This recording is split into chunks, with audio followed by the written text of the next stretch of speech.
11월 11일 목요일 삶의 기적을 일으키는 30분 예배를 시작하도록 하겠습니다. 하나님께서 오늘 우리에게 주신 말씀은 사도행전 1장 4절에서 5절까지 말씀입니다. 이 말씀 제가 봉독하도록 하겠습니다. 사도와 함께 모이사 그들에게 분부하여 이르시되 예루살렘을 떠나지 말고 내게서 들은 바 아버지께서 약속하신 것을 기다리라.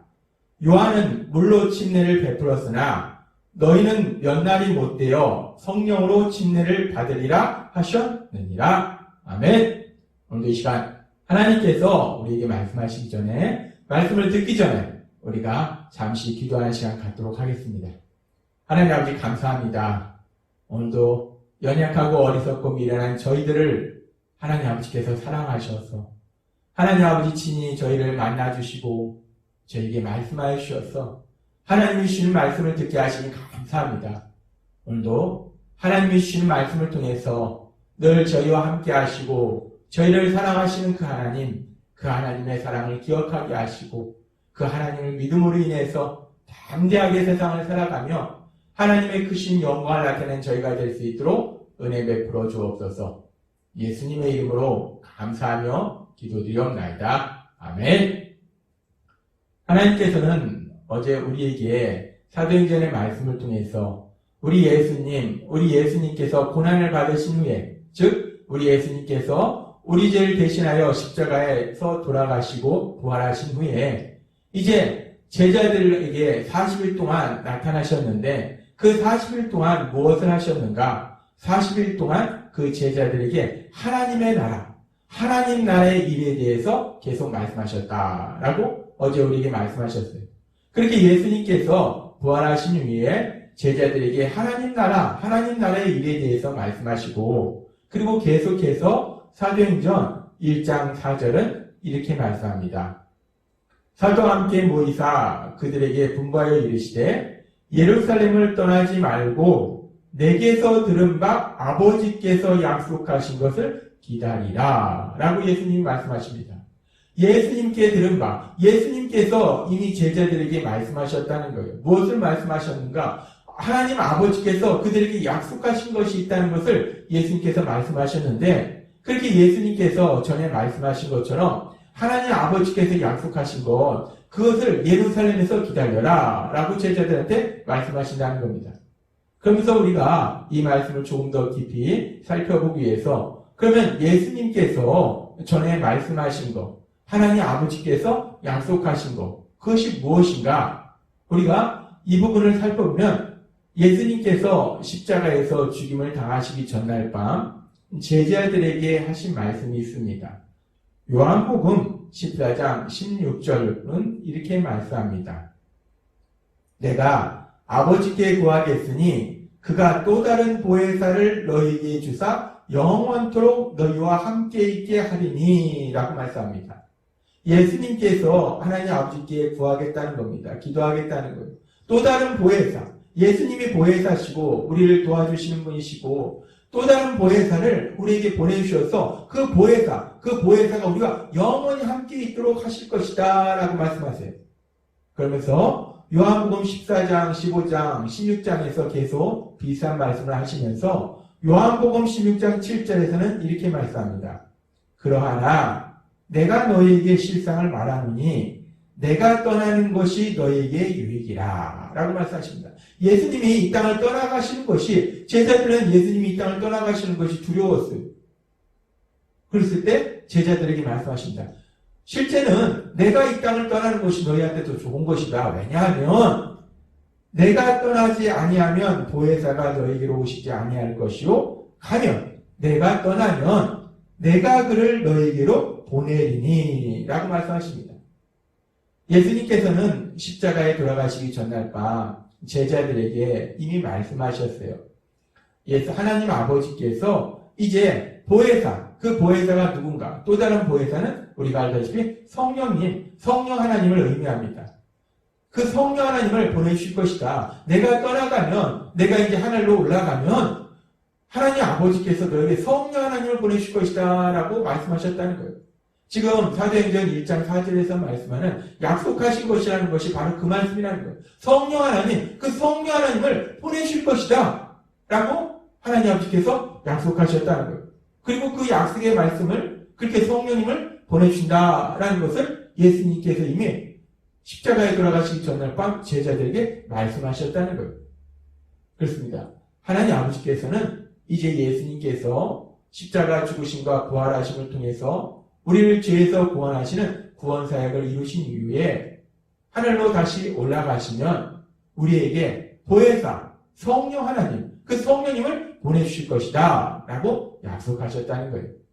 그리고 하나님 아버지께서 이렇게 우리에게 보혜사 성령님을 보내주신다는 이 약속은 십자가에 돌아가시기 전 예수님께서 말씀하셨을 뿐만 아니라 이미 구약의 선지자를 통해서도 하나님께서는 말씀하셨습니다. 구약 성경을 보면은 구약 성경의 요엘서를 보면은 하나님께서 요엘 선지자를 통해서 요엘서 2장 8절에서 이렇게 말씀하십니다.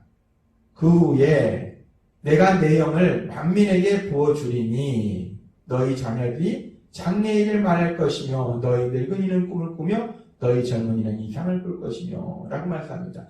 그 후에 내가 내 영을, 내 영이라는 것은 하나님의 영, 성령님을 의미해요. 성령님을 만민에게, 모든 사람에게, 여기서 만민이라는 것은 이 세상에 있는 모든 사람을 의미하는 것은 아니고 이제 예수님을 믿고 구원받게 된 사람들을 의미합니다. 그렇게 하나님께서는 예수님을 믿고 구원받게 된 사람들에게 하나님의 영을 부어주신다라고 말씀한다는 거예요. 따라서 여기서 구라는 것은 예수님께서 십자가 죽으심과 부활하심을 통해서 우리를 죄에서 구원하시는 구원사역을 이루신 이후에 이제 예수님 믿는 사람들에게 하나님의 영을, 성령님을 부어주실 것이다. 성령님이 임하실 것이다. 성령님을 주실 것이다. 라고 하나님은 이미 요엘 선지자를 통해서 약속하셨다는 거예요. 그렇게 요엘 선지자를 통해서 하나님께서 구약을 통해서 말씀하셨을 뿐만 아니라 또 하나님께서는 에스겔 선지자를 통해서도 비슷한 말씀을 우리에게 주셨습니다. 에스겔서 36장 26절과 27절의 말씀을 보면 이렇게 말씀합니다. 또 새 영을 너희 속에 두고 라고 말씀하시고 또 새 신을 너희 속에 두어 라고 말씀하십니다. 지금 새 영, 이 새 영이라는 것이 바로 보혜사 성령님을 의미해요. 내 신이라는 것이 하나님의 영, 즉 보혜사 성령님을 의미합니다. 이제 예수님을 통해서 구원사역이 완성되었을 때, 이제 새 언약이 우리 삶 속에 임했을 때 하나님께서는 우리에게 보혜사 성령님을 보내주실 것이다 라고 이미 구약의 선지자를 통해서도 약속하셨다는 것. 하나님께서는 그렇게 이미 구약의 선지자를 통해서도 이제 우리가 구원받았을 때 우리에게, 구원받은 우리들에게 성령 하나님을 보내주실 것을 약속하셨고, 또 우리 예수님 십자가에 돌아가시기 전날 밤에도 제자들에게 또 한 번 그 약속의 말씀을 주셨어요. 보혜사 성령님을 우리에게 보내주실 것이다 라고 약속의 말씀을 주시고, 그리고 이제 예수님께서 십자가에 죽으시고 부활하신 이후에 제자들에게 나타나셔서 또 한 번 말씀하시는 거예요. 오늘 우리에게 주신 사도행전 1장 4절의 말씀처럼 사도와 함께 모이사 그들에게 분부하여 이르시되 예루살렘을 떠나지 말고 내게서 들은 바 아버지께서 약속하신 것을 기다리라 라고 말씀합니다. 그렇게 하나님께서는 우리에게 보혜사 성령님을 주신다 약속하셨기 때문에 하나님께서 보혜사 성령님을 주신다고 약속하신 그 약속을 기다리라 라고 예수님께서 말씀하셨다는 거예요. 그러면서 우리가 여기서 한 가지 우리 마음속에 질문이 생길 수 있습니다. 하나님께서는 예수님의 십자가 죽으심과 부활하심을 통해서 우리를 죄에서 구원하시는 구원사역을 이루셨는데 왜 그 구원사역 이후에 우리에게 보혜사 성령님을 보내주신가? 성령님이 우리에게 오셨을 때 그 성령님은 우리 삶 속에 어떤 역사를 이루시는 것일까? 라는 그런 의문이, 그런 질문이 우리 안에 생길 수 있습니다. 하나님이 왜 우리에게 보혜사 성령님을 보내주신 것일까? 성령님이 우리에게 오셔서 어떤 역사를 이루실까? 우리가 이 부분에 대해서 하나님께서 오늘 조금 더 깊이 말씀해 주십니다. 하나님께서는 바울 사도를 통해서 에베소서 1장 15절에서 이렇게 말씀하십니다. 그 기쁘신 뜻대로 우리를 예정하사 예수 그리스도로 말미암아 자기의 아들들이 되게 하셨으니 라고 말씀합니다. 이 말씀에서 그 기쁘신 뜻대로 우리를 예정하사 자기의 아들들이 되게 하신 분은 누구신가? 바로 하나님 아버지라는 거예요. 하나님 아버지께서 하나님의 기쁘신 뜻에 따라서 우리가 하나님의 아들들이, 우리가 하나님의 자녀가 되도록 예정하셨다는 거예요. 예정하셨다? 계획하셨다는 겁니다. 하나님 아버지는 창세 전부터 우리를 하나님의 자녀로 삼으시기 위해서 계획을 하셨다는 거예요. 전에도 말씀하신 것처럼 하나님께서는 우리를 향해서 수많은 계획들을 가지고 계신데 창세전에 이미 우리를 하나님의 아들과 딸로 삼으시기 위해서 계획을 세우셨다는 거예요.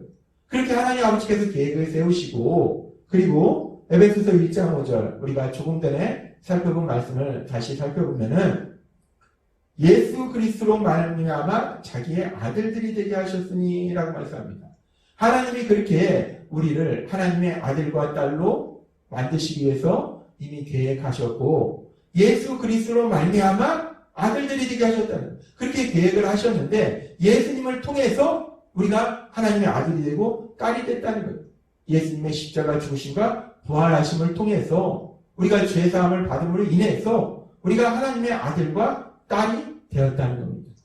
예수님께서는 그렇게 우리가 하나님의 아들과 딸이 되도록 이루시는 역사를 행하셨다는 거예요. 하나님이 계획하시고 그 계획하신 일을 예수님이 이루셨다는 거예요. 그리고 그렇게 하나님이 우리를 하나님의 자녀 삼으시기 위해서 계획하시고 예수님께서 십자가 죽으심과 부활하심을 통해서 그 계획을 이루시고 이제 우리가 하나님의 아들과 딸이 되는 과정 속에서 아주 중요한 역할을 하시는 분이 있는데 누구냐면 성령님입니다. 그러면 그런 과정 속에서 성령님은 어떤 역할을 하시는가? 그 성령님의 역사하심에 대해서 하나님께서는 바울 사도를 통해서 고린도전서 12장 3절에서 이렇게 말씀하십니다. 그러므로 내가 너에게 알리노니 하나님의 영으로 말하는 자는 누구든지 예수를 저주할 자라 하지 아니하고 또 성령으로 아니하고는 누구든지 예수를 주시라 할 수 없느니라 라고 말씀합니다. 아주 중요한 말씀을 하시는데 하나님이 우리를 하나님의 아들로 삼으시기 위해서 딸로 삼으시기 위해서 계획하셨고 그 계획을 이루시기 위해서 그 계획을 이루기 위해서는 우리가 죄사함 받아야 되기 때문에 그 계획을 이루시기 위해서 예수님께서 십자가에서 죽임을 당하셨다는 거예요. 그랬을 때 이제 우리가 그 예수님께서 십자가에 죽임 당하심으로 인해서 이루신 그 구원이 우리의 삶이 되기 위해서 즉 우리가 그 예수님을 구주와 주님으로 믿기 위해서 아주 중요한 것이 무엇이냐면 우리의 의지나 우리의 노력으로 예수님을 구주와 주님으로 믿지 못한다는 거예요. 우리의 지식으로 예수님을 구주와 주님으로 깨닫지 못한다는 겁니다. 그래서 성령 하나님이 역사하셔서 고린도전서 12장 3절의 말씀처럼 성령으로 아니하고는 누구든지 예수를 주시라 할 수 없느니라. 성령 하나님이 역사하셔서 우리가 우리 예수님을 구주와 주님으로 믿을 수 있도록 만들어 주신다는 거예요. 결국 성령 하나님의 역사하심이 있을 때 비로소 예수님께서 이루신 그 구원이 우리의 삶에 적용이 된다는 거예요. 예수님이 이루신 그 구원이 우리의 삶이 된다는 겁니다. 그렇습니다. 우리가 조직신학적으로 하나님에 대해서 삼위일체 하나님이라고 말씀합니다. 이 삼위일체가 정확하게 무엇을 의미하는가? 우리가 삼위일체에 대해서 설명하기는 참 쉽지 않아요. 근데 이 삼위일체 하나님의 하시는 역사가 오늘 우리에게 하나님이 주신 말씀처럼 각각 다르더라는 겁니다. 하나님이신데, 근데 그 하나님이신데, 하나님 아버지가 계시고, 또 예수님이 계시고, 성령 하나님이 계신데, 각각 하시는 일이 다르시더라는 거예요. 지금 우리의 구원에 있어서도 하나님께서는 우리의 구원을 계획하셨고 우리 예수님은 그 구원을 이루셨고 십자가 죽으심을 통해서 우리를 죄사함 받도록 하셨기 때문에 그 구원을 이루셨고 성령 하나님은 이 구원이 이제 우리의 삶에 되도록 우리 삶 속에 적용되도록 역사하시더라는 겁니다. 그렇게 삼위일체 하나님이 각각 다른 방식으로 역사하시더라는 거예요. 특별히 성령 하나님은 그렇게 하나님이 계획하셨고 예수님이 이루신 그 구원이 우리의 삶이 되도록 우리의 삶에 적용되도록 역사하시는 분이 성령 하나님이시라는 거예요. 그래서 하나님 아버지께서는 우리에게 약속하신 거예요. 성령 하나님을 우리에게 보내주실 것이다 라고 약속하신다는 겁니다. 성령 하나님이 오셔야지, 성령 하나님이 역사하셔야지 그때 비로소 우리가 죄인임을 깨닫게 되고 우리가 그때 비로소 예수님을 구주와 주님으로 믿을 수 있기 때문에 그래서 우리가 구원받기 때문에 그래서 우리가 하나님의 자녀가 될 수 있고 그래서 우리가 하나님 나라에 들어갈 수 있고 또 하나님 나라의 삶을 살 수 있기 때문에 그래서 하나님 아버지께서 우리에게 성령님을 보내신다라고 약속하셨다는 겁니다. 그렇습니다. 하나님 아버지께서 우리에게 성령님을 보내주신 이유는 성령님을 통해서 우리가 하나님 나라에 들어가고 하나님 나라의 삶을 살 수 있도록 도와주시기 위해서 성령 하나님을 우리에게 보내주신다는 거예요. 그런데 참으로 감사한 것은 여기 있는 우리 모두는 우리가 예수님을 구주와 주님을 믿을 때 이미 성령 하나님의 역사하심을 체험했고 그 성령 하나님이 우리 안에 함께 계심을 믿습니다. 그 성령 하나님의 도우심을 인해서 역사하심을 인해서 하나님이 우리 위해서 예비하신 우리에게 해주신 그 하나님 나라 그 하나님 나라의 신나는 삶을 사시는 여러분이 되시길 주님의 이름으로 축원합니다. 기도하겠습니다. 하나님 아버지 감사합니다. 오늘도 주신 말씀처럼 하나님이 계획하시고 예수님이 이루신 그 구원 예수님을 통해서 하나님의 계획하심을 통해서 우리에게 주신 그 하나님의 나라 그 하나님 나라를 성령의 역사하심에 의해서 성령의 도우심에 의해서 우리가 살 수 있기 때문에 성령 하나님을 우리에게 보내주시니 감사합니다. 우리 안에 계신 성령 하나님의 도우심으로 인해서 인도하심으로 인해서 날마다 하나님 나라의 삶을 살아가는 저희 모두가 될 수 있도록 은혜 베풀어 주옵소서. 예수님의 이름으로 감사하며 기도드렸나이다. 아멘. 이 시간도 하나님께서 우리에게 주신 말씀을 묵상하면서 조용히 기도하는 시간 갖도록 하겠습니다.